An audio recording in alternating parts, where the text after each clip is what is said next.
You got a couple of stories that anybody said, you know, I used your techniques, or anything you can share with us? The stories that I can relate to are the fear of people going to holiday parties. Oh, okay. Okay. I teach a couple things about going to like a holiday party. All the same rules apply. So having the name badge, dressing up, professional, going there. But also when you go to an event, the other key factor that I teach people, you most certainly have to have a goal in mind of who you need to meet when you go. You don't have to have 3, 4, 5 different people, but you should have one.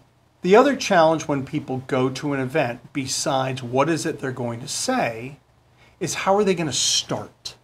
So let's take a big chamber event. When you go to a big chamber event in a room of 600 people, where do you start? So I relate it to a cocktail party at someone's house. When you're invited to an open house or a cocktail party or holiday party or a barbecue in somebody's house, who's the first person you go up to say hi to? The owner. The host. And you might have a bottle of wine, you might have brought a cake or cookies, but you go to the owner. Why shouldn't the same apply in business? So when you go to this event, let's take a chamber event, and you haven't necessarily shaken the hands of the president and CEO. You know them, but it doesn't matter.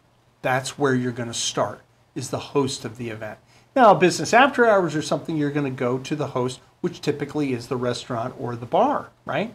Well, why would I do that? They don't fit into my business. That's not what we're talking about. We're talking about being able to relate to other people, to connect you with the people that do.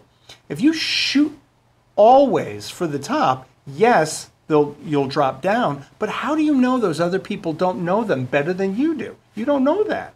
So treat everybody the same. So when you go to that chamber event, you ask for the president and CEO, it's simple. You introduce yourself. Hi, I'm Rob Thomas. This is fantastic that you're having this event. I am a member, so I want to thank you very much for throwing this event and having it here. I'm glad I can participate. You shake their hand. You thank them for being able to put that event on. But before you back up, before you go to that event, you do some math. You figure out at a big event like that, who's the number 1, 2, or 3 sponsor of that event. You can't hold a big cufflink event like that that's got to have a budget of $25,000, $30,000.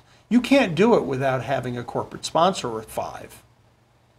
And so if you need to meet the head of that accounting firm, that's one of the top 3 sponsors, you're going to have that right on the tip of your tongue.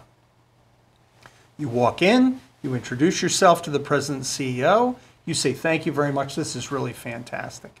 So I was wondering, Tom, I was just noticing that this accounting firm is putting on this fantastic event, and this is really great.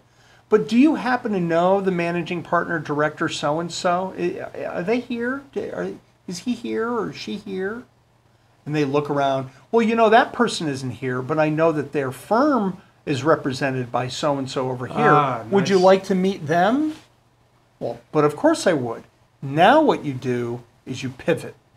You've now pivoted from the individual you started with, because all you did was say thank you, but you asked about that one contact at that one company, and you pivot now because what are they going to do? They're going to introduce you to that person. They're going to bring you right over. They want their member to be happy. So bring them over, introduce. Now you've contacted 2 people before your first 10 minutes of your entire evening or afternoon or morning. You're already 2 in. 2, you've already started with 2. And that's what a lady did at another chamber of commerce. She went to a holiday party and she was scared out of her mind. She does research services for corporations, but she didn't know a lot of this. She didn't know what she was going to do. So I taught her to do those specific things. By the time she got to the second person, because she was on a women's committee of the chamber, that head of that committee came right over to her. By the time she was at that second person, she did the chamber bit, she went right over to that other, then she came over. Now we're in 3. That person introduced her to another person. Now I'm in 4. By the time an hour was over, she was 5 deep. She had made 5 quality contacts before an hour was up. I told her she can go home. That's Well, unbelievable. I'm not going to go home. Why would I go home after 5? Well, because your confidence level is already up. So I'm telling you, you can go home. I'm giving you permission to go home. You can just go home. What did she do? She went up to 8 Wow. in 2 hours. And they're all quality contacts, and she just followed the system. But holiday parties are coming up. And so the other piece that I encourage people to do is not looked on too favorably. I tell them not to drink. No booze. No alcohol involved. If you're going to network at a holiday event or even an after-hours event, it's club soda all the way.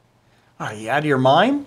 Well, I've been there, done that, bought the t-shirt, and I'm going to tell you, alcohol slights everything. People may not remember, people get a little crazy, they get a little left of center. We don't want you that way. We need you as sharp as a tack.